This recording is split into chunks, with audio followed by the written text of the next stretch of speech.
motriz deflagradora da conduta do advogado nunca foi o dinheiro, nem subsidiariamente. Nunca eu tive mais alento para defender um réu pobre do que um réu rico.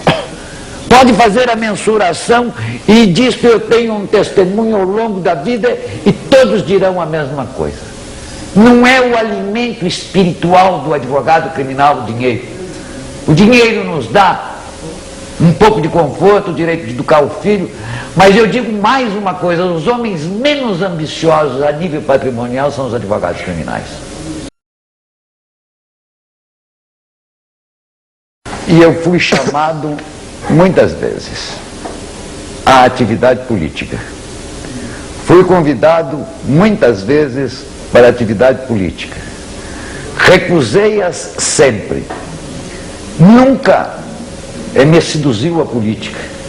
De maneira que quando me falam em cargo de secretário, a priori eu já rejeito in limine, porque isto aqui é negar a minha vida.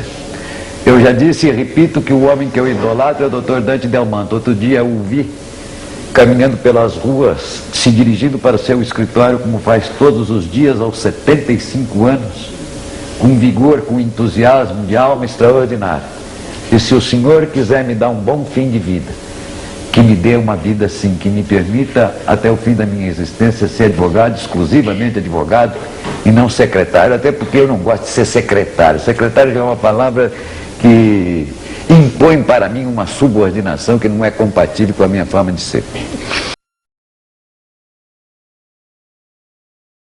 Não acho que cada um trabalha de uma maneira e de uma forma.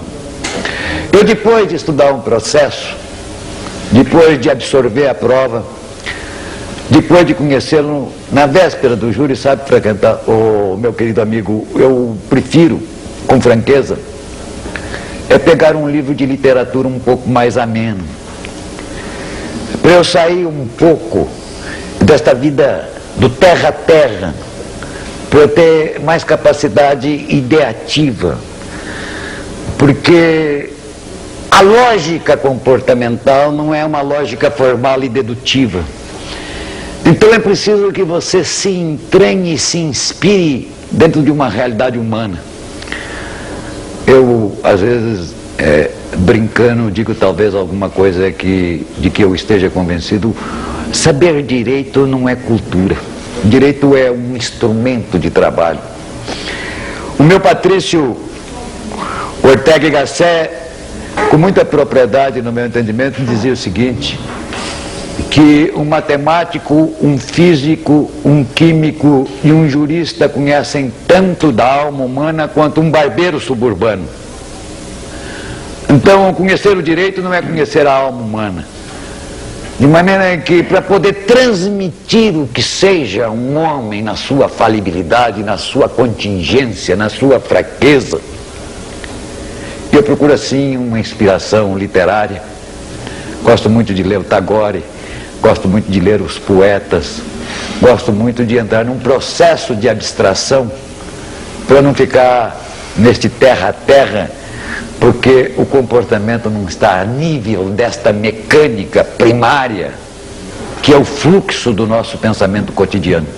Então eu procuro efetivamente conviver com os gênios para buscar com eles um pouco de inspiração.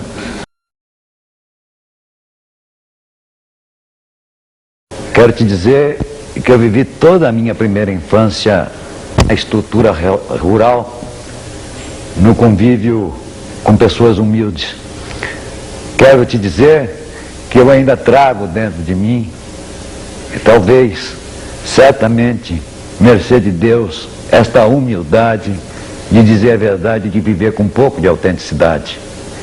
Eu não vim aqui fraudar, não vim engodar, não vim mentir, vim dizer o que eu penso, certo ou errado, mas autenticamente dizer o que vocês me rogam nesse programa. Porque se eu não viesse para dizer a verdade, eu não viria. Eu não atenderia o seu chamamento.